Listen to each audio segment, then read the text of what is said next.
Vous êtes tous les deux, Chloé Méchin et Arnaud Rousseau, chargés de mission à l'EPFLI Cœur de France, établissement public foncier interdépartemental. Vous allez donc nous présenter l'établissement, ses missions. Et puis tout à l'heure, pour terminer, clore un peu cette séquence et puis s'acheminer vers la conclusion, vous nous présenterez aussi une très courte vidéo en fait que vous avez réalisée à La Ferté-Saint-Aubin et dans laquelle on voit Madame le maire, Madame Constance de Pellichy qui témoigne de manière très convaincante, en tout cas, de l'apport que l'établissement a pu avoir pour sa commune, justement pour d'ailleurs sauver un bâtiment en mauvais état et maintenir le commerce qui y était installé. Donc je vous donne la parole pour nous présenter l'établissement et puis ses missions. Merci beaucoup. Bonjour à tous. Oui, donc c'est pas mal que le PFLI effectivement intervienne après le récit des expériences sur Chinon, sur Dreux et Vierzon, parce que finalement on n'a pas beaucoup parlé de maîtrise foncière publique. Peut-être que c'est finalement l'option extrême, mais le PFLI donc, est un outil. Donc le PFLI c'est quoi? C'est l'établissement public foncier local. C'est un établissement public foncier local. Qui est donc indépendant, qui a son autonomie financière et juridique. C'est pas une banque, c'est pas un aménageur, c'est vraiment un outil d'ingénierie, de conseil et de portage foncier qui intervient uniquement sur les territoires qui en sont membres. Et les territoires qui en sont membres aujourd'hui, ce sont donc les EPCI. Alors, à l'écran, vous avez la carte de nos membres aujourd'hui. Donc, c'est une carte qui est amenée à évoluer en fonction des appétences de chacun des territoires. Alors, vous pouvez voir que, effectivement, historiquement, hein, le PFLI, qui s'appelait à l'origine le PFL du Loiret, a été créé sur le périmètre du département du Loiret. Donc, le territoire du Loiret est quasi intégralement couvert. On a une bonne couverture, on commence à avoir une couverture sur l'Eure-et-Loire, et puis sur Loire et Cher, on a effectivement que quelques communes qui sont de la communauté de communes des Terres du Val-de-Loire, donc qui est à cheval sur les deux départements. Donc, l'adhésion, donc on peut vous parler tout de suite de l'adhésion. Effectivement, l'adhésion, c'est une simple délibération de l'EPCI. Il n'y a que l'EPCI aujourd'hui, et puis la loi Elan, qui peut adhérer. Les communes à titre individuel ne peuvent plus être acceptées. À une époque, on a eu beaucoup de communes individuelles, donc c'est en train de se régulariser. Malheureusement, aujourd'hui, on ne peut plus les accueillir, donc c'est bien à la communauté de communes de faire ce choix.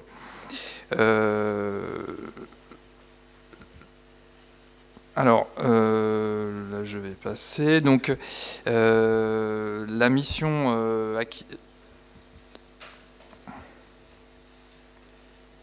marche pas. Ah, ça retourne rien. Non. Après. Ah bon. Donc la mission l'acquisition et portage, donc c'est bien à la phase de négociation que l'on prend en main l'acquisition, la gestion et la revente des biens, puisque chaque intervention de PFLI fait l'objet d'un portage foncier, donc d'une acquisition par le PFLI.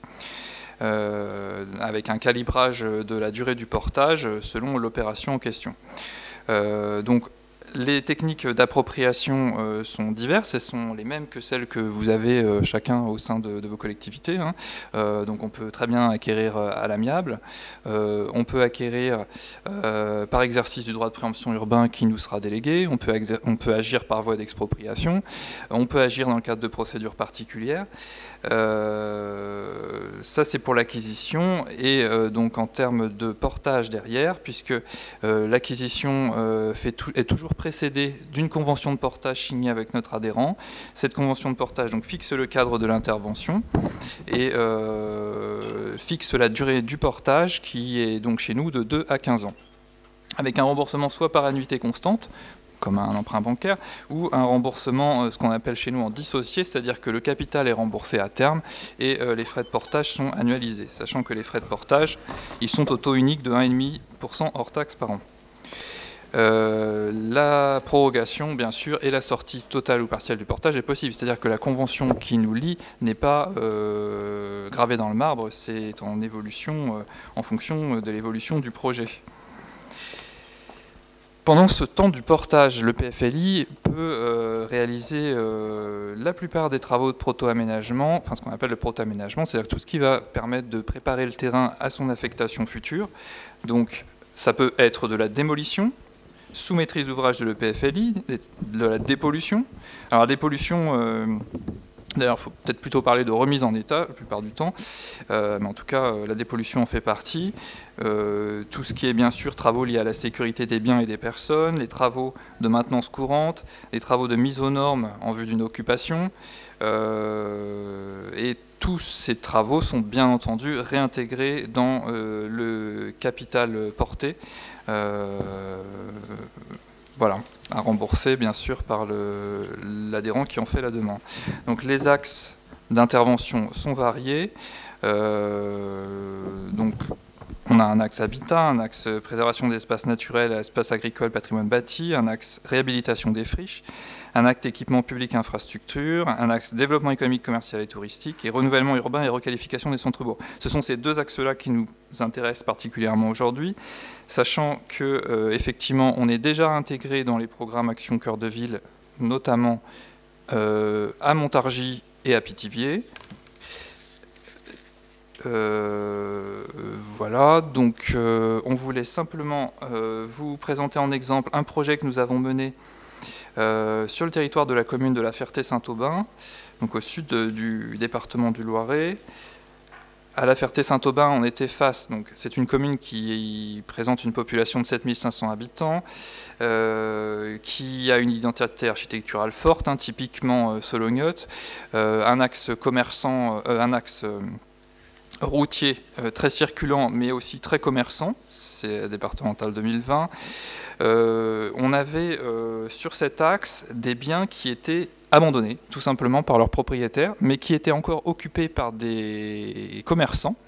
En l'occurrence, on avait une agence immobilière, une boulangerie, une des trois boulangeries du village, de la ville, un fleuriste et une auto-école, des commerçants qui étaient donc un peu démunis puisqu'ils n'avaient plus de propriétaires. Alors c'est sûr qu'ils ne payaient plus de loyer depuis environ 20 ans, mais la situation ne pouvait pas durer pour autant puisqu'ils n'engageaient pas de travaux, notamment sur les biens, qui menaçaient, alors, qui prenaient l'eau. Ça c'est sûr, après qui menaçait de s'effondrer aussi, il y a eu des arrêtés de péril, il y a eu des travaux d'urgence réalisés par la commune. La commune a décidé, eh bien, alors effectivement, hein, des problématiques, une très grosse dégradation, l'insalubrité du bâti. En réalité, il n'y avait que la partie commerciale au rez-de-chaussée qui présentait encore un état de fraîcheur relative, parce que les commerçants étaient bien obligés de l'entretenir. Bien sûr, une vacance des étages. On avait quand même un certain nombre de mètres carrés qui étaient complètement immobilisés. Donc la commune de La Ferté-Saint-Aubin a décidé d'agir et de mener plusieurs procédures de fond. Alors c'est des procédures que chacun peut utiliser, hein, mais qui peuvent être déléguées à l'EPFLI. En l'occurrence, là, ce qu'on a utilisé, c'est la procédure de déclaration de biens en état d'abandon manifeste, qui a donc été faite à l'initiative de la commune et que le PFLI a repris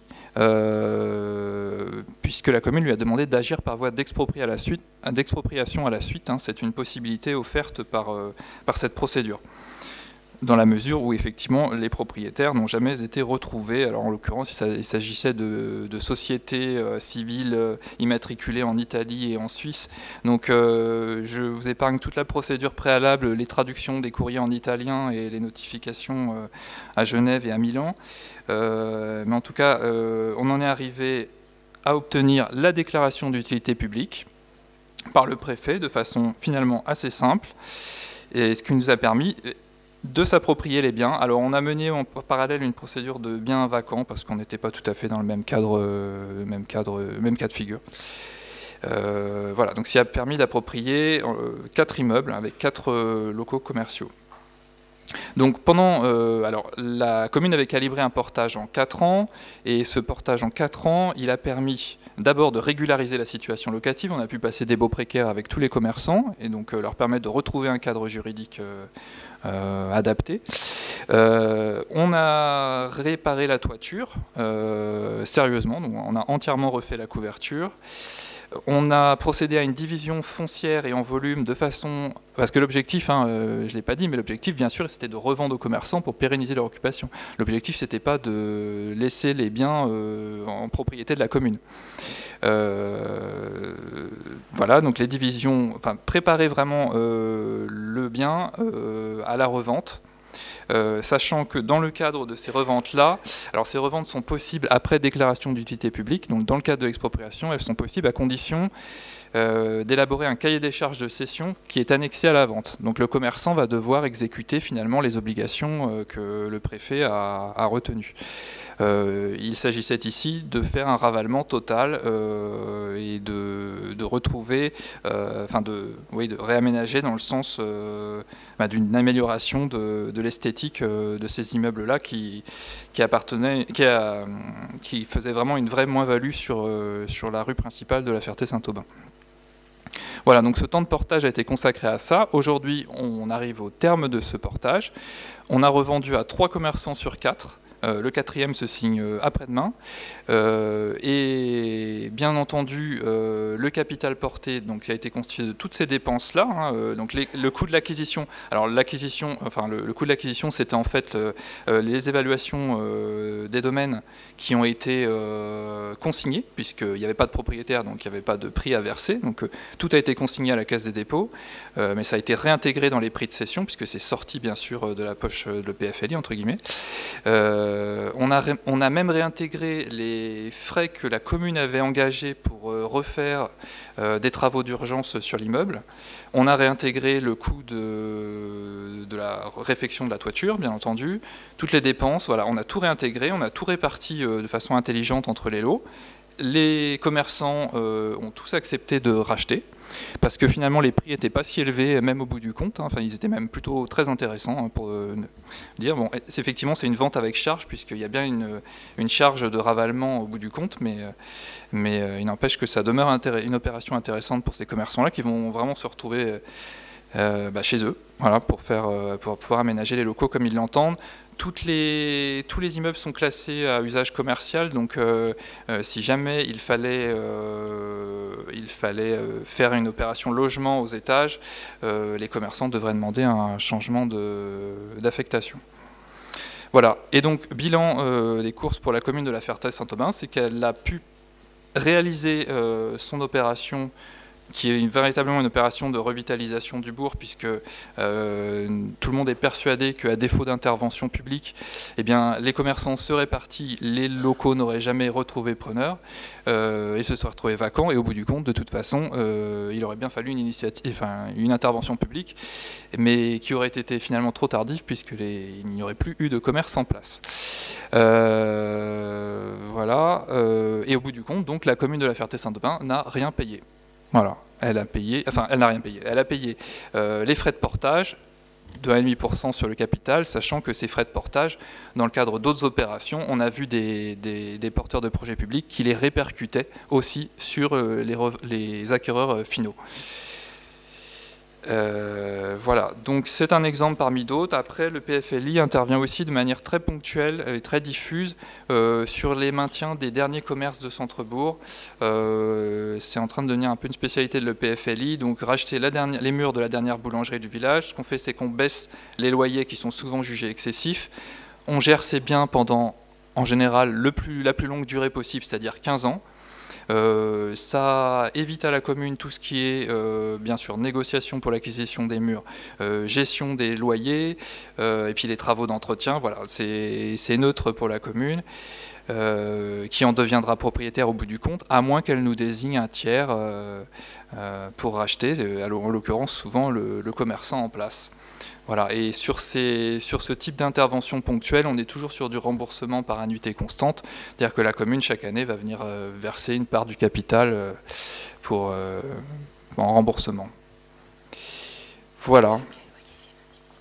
Sachant que bien sûr, oui, les loyers viennent en diminution du capital porté. Les loyers sont pas encaissés, les loyers sont encaissés par le PFLI, mais ils viennent en remboursement du capital. Le PFLI ne fait aucune plus-value. Voilà, et donc sur l'opération de la Ferté-Saint-Aubin, si vous avez encore l'envie, il y a 3 minutes de vidéo d'interview de Mme de Pélichy, qui est maire de la Ferté, qui aurait pu intervenir ce matin, mais qui a dû partir d'autres horizons. Voilà, si vous avez la vidéo.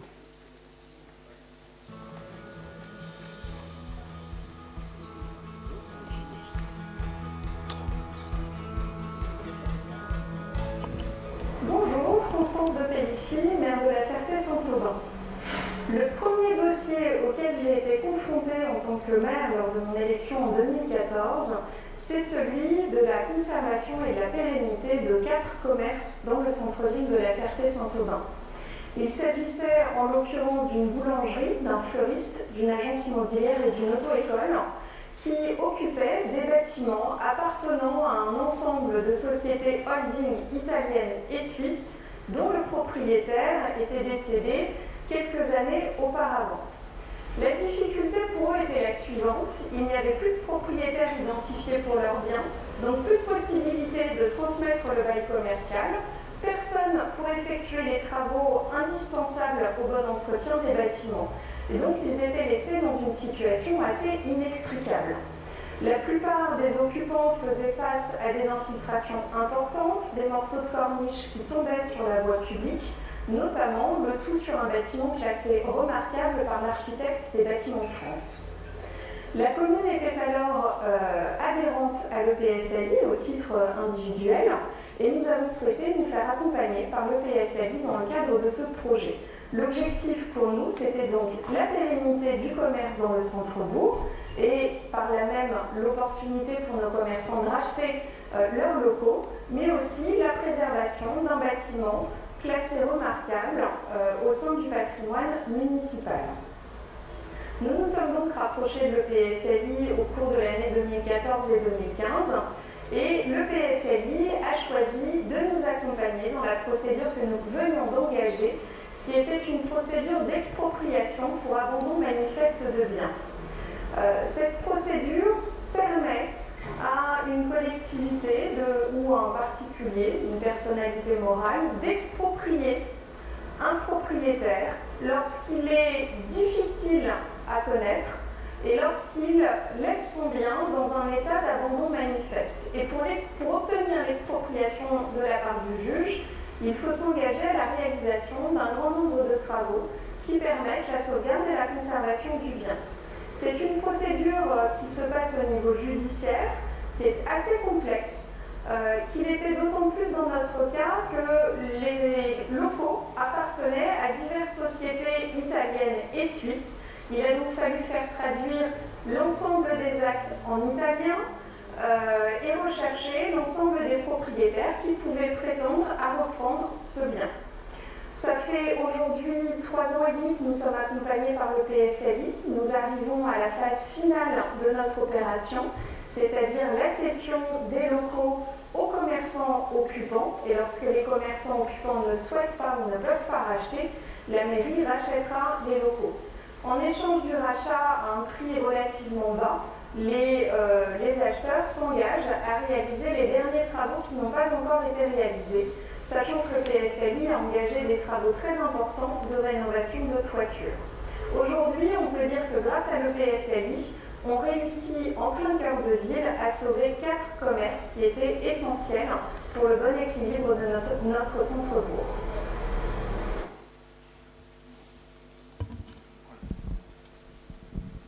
Voilà. Oui. Bien, est-ce que quelqu'un a une question ou des questions? On approche de la fin de cette journée. On approche parce qu'il reste encore peut-être une présentation à faire d'un dispositif. Oui. Oui, Monsieur Sansu, Madame Reboux. Oui, c'est les non-adhérents qui vont parler. Je crois avoir eu l'occasion de vous rencontrer samedi dernier à l'Assemblée des maires du Cher. Un tout petit mot. Bon, c'est un EPF. Moi, j'ai toujours demandé à ce qu'on puisse bénéficier d'un établissement public foncier, notamment pour le cœur de ville, parce qu'on a des opérations qu'on n'arrive pas à porter.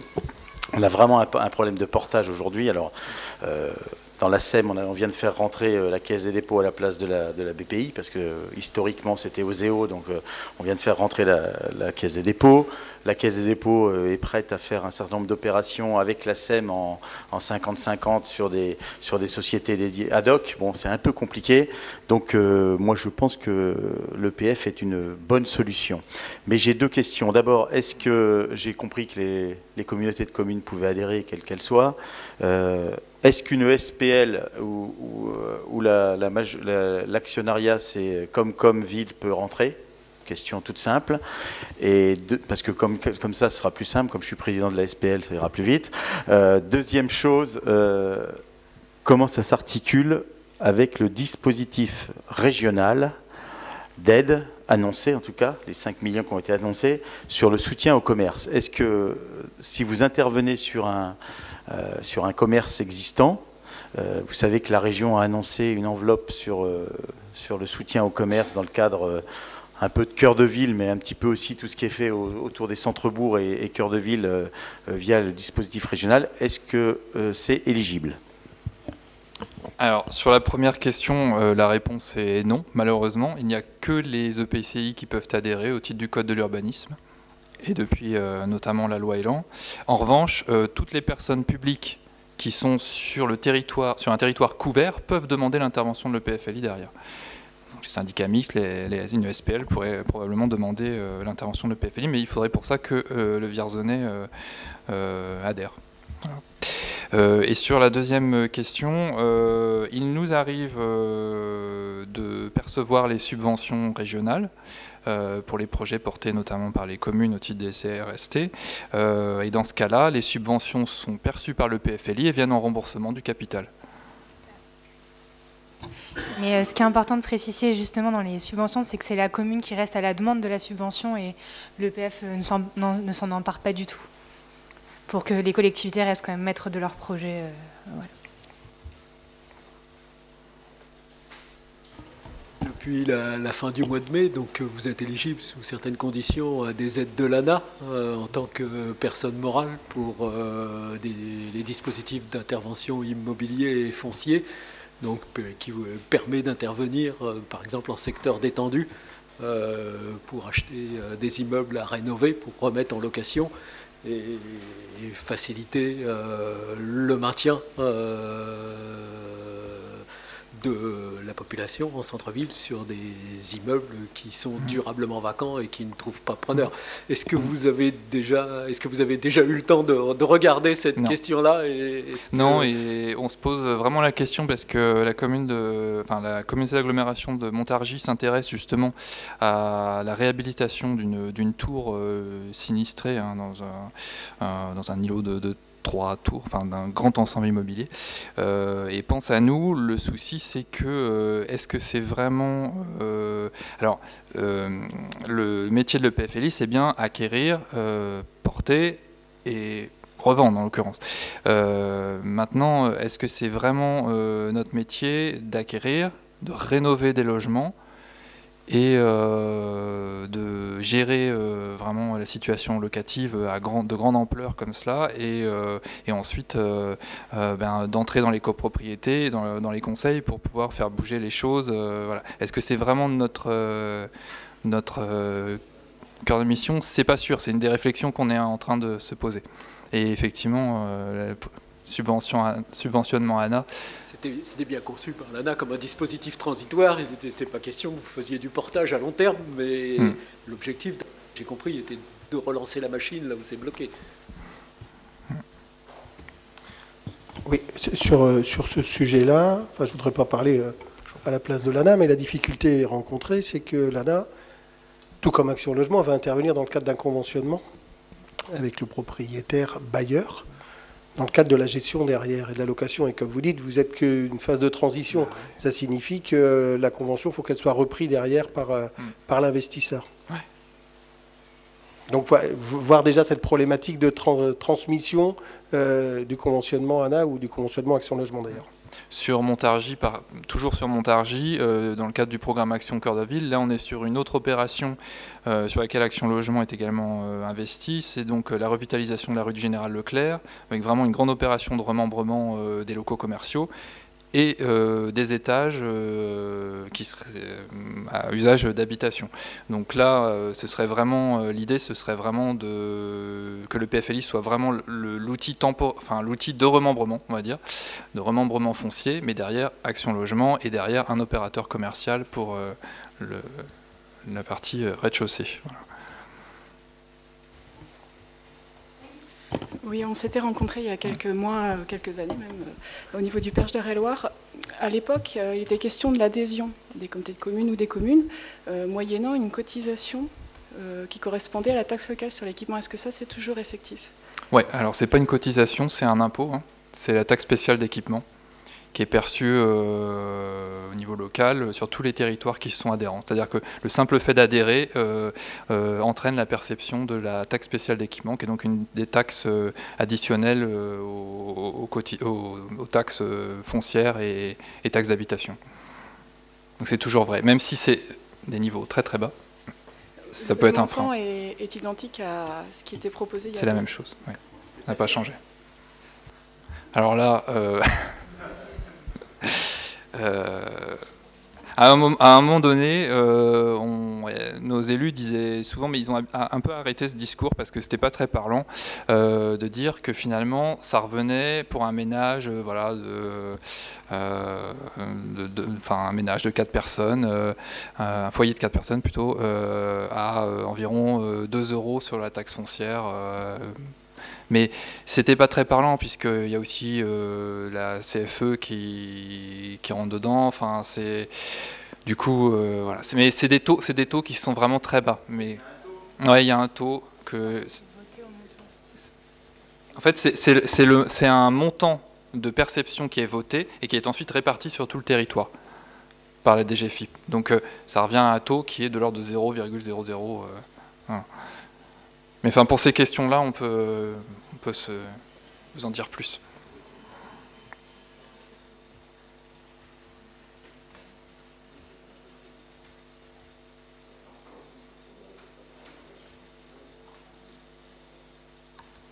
Voilà, on a épuisé, non pas la salle, mais les questions.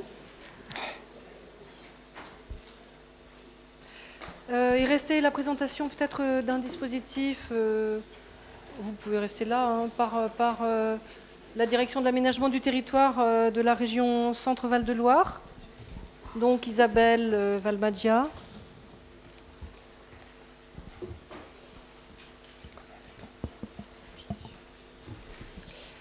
Oui, bonjour à tous. Donc le dispositif a été introduit par Monsieur Sansu, donc je vais pouvoir effectivement préciser les choses. En effet, pour vous dire que là, on va être sur un exercice effectivement qui est très resserré, qui vient en écho des 2 séquences précédentes, qui étaient plus sur des aspects de foncier et d'immobilier commercial, en tout cas qui ont été abordés. Mais que bien évidemment, la région, on n'en parlera pas aujourd'hui, mais ça a été évoqué brièvement par Marc Gricourt ce matin en introduction, c'est que la région intervient sur cette question de la revitalisation globale en fait, des villes et des bourgs, en particulier à travers sa politique des contrats régionaux de solidarité territoriale. Hein, donc c'est des outils contractuels qui valent sur l'ensemble du territoire régional et donc qui sont actifs partout. Et quand la région intervient à travers cet outil financier-là, elle intervient autant sur des problématiques de logement en direction des bailleurs sociaux, qu'en direction des collectivités locales pour les espaces publics, pour les équipements publics qui ont été évoqués aussi, et effectivement également pour du commerce. Donc ça c'est effectivement l'outil, j'ai envie de dire, un peu principal d'intervention de la région en direction de la revitalisation, en effet. Et donc là je vais aborder uniquement un outil lié au commerce, donc on est sur un petit segment. Pourquoi on en parle aujourd'hui en particulier? C'est effectivement parce qu'il a été introduit récemment par la région. En effet, il a été adopté en octobre 2018, donc ça donne l'occasion de s'en faire l'écho aujourd'hui, et qui vient compléter en particulier donc l'outillage régional à travers les contrats de solidarité ou à travers également ce que le vice-président vous a dit ce matin, des outils d'intervention directe auprès des entreprises, en particulier dans des CAP. Voilà, donc là, je vais vous présenter uniquement cet outil nouveau qui a été introduit récemment. Donc c'est à moi d'activer. Non, voilà. Donc en effet, qu'est-ce que vise cet outil? Il permet à des communes, à des collectivités qui seraient volontaristes sur le sujet, hein, de remettre sur le marché des cellules commerciales qui sont adaptées évidemment aux besoins des commerçants et de la clientèle. Alors remettre sur le marché, ça veut dire quoi? Ça veut dire potentiellement acheter un commerce, le réhabiliter ou le démolir et le reconstruire et effectivement le mettre à disposition de commerçants, soit à travers des loyers, soit à travers une vente après auprès des commerçants. Donc les cibles du dispositif, là effectivement, c'est bien la collectivité locale en tant que maître d'ouvrage qui est bénéficiaire du dispositif. En particulier. Alors, quelles communes sont visées par le dispositif? On l'a dit depuis ce matin, le souhait, c'est, si je vous présente un segment d'intervention possible, là, c'est qu'en particulier, on puisse accompagner des collectivités qui s'engagent sur un projet global de revitalisation. Donc ça fait écho à tous les échanges qu'on a eus au cours de la journée en disant ce ne peut être qu'un outil de commerce et celui-ci un outil parmi les outils du commerce et au service du projet plus global. Donc en effet, faut-il que la collectivité soit engagée dans une démarche globale et on l'a dit dans un programme donc multisectoriel.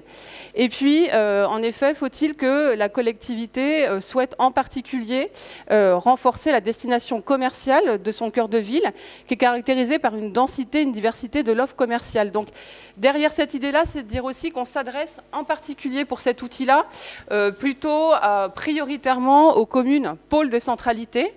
Alors je vais peut-être revenir un petit peu sur ce sujet-là parce que ce matin il a été évoqué par M. Rousier et qu'on se rend compte que les uns les autres on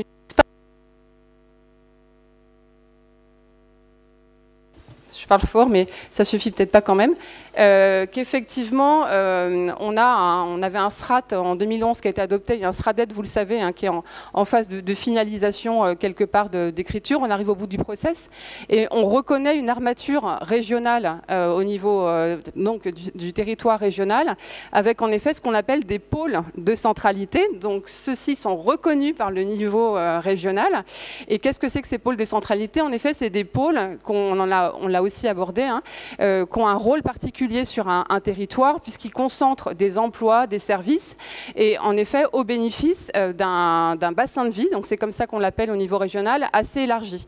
Donc en effet, on souhaite que ces pôles en particulier, là, on commence par les encourager à travailler sur des fragilités qui sont fortes et que notamment les travaux de ville au carré ont aussi mis en avant hein, sur des secteurs de fragilité qui sont assez fortes, qui touchent la plupart de ces pôles de centralité au niveau régional. Voilà, donc il y a une priorité qui est donnée en effet à cette taille ou à cette cible de communes. Alors, qu'est-ce qu'il est demandé effectivement à la collectivité qui voudrait prétendre à l'aide régionale? C'est bien évidemment de contextualiser finalement hein, l'aide qu'elle sollicite auprès de la région.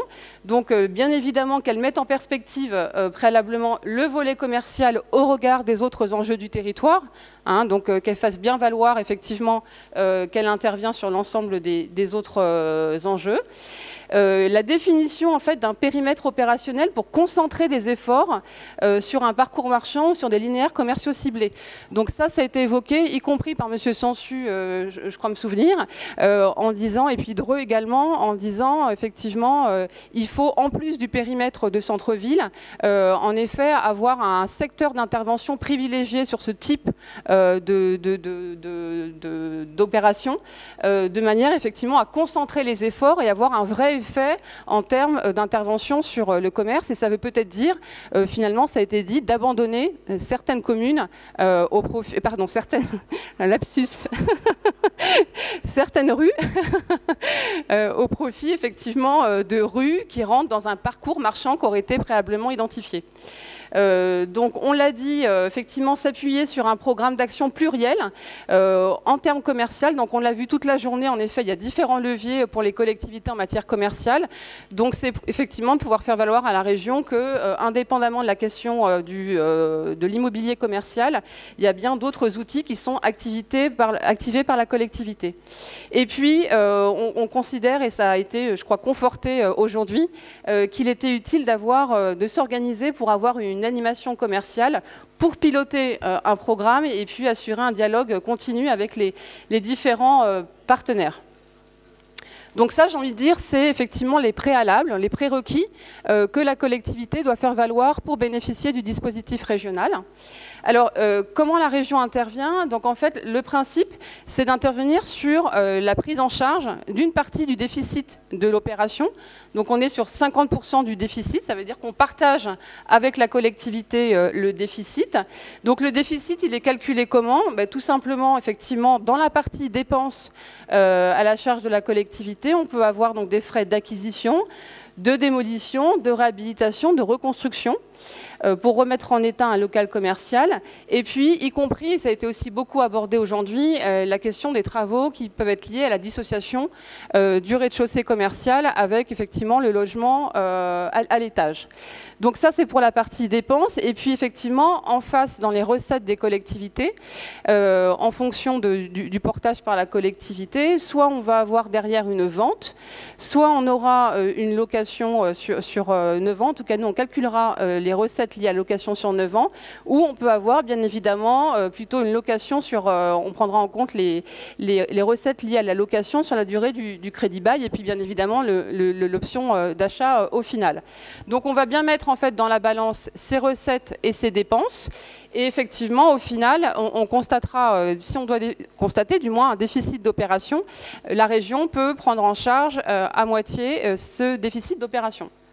Et bien évidemment, on a rajouté le principe de dire que même si on sait que l'intervention de la collectivité vise à modérer les prix des loyers, on s'intéressera quand même effectivement au montant, au marché en tout cas tel qu'il est pratiqué, à savoir que le loyer de sortie correspondra en effet ou sera conforme au marché local.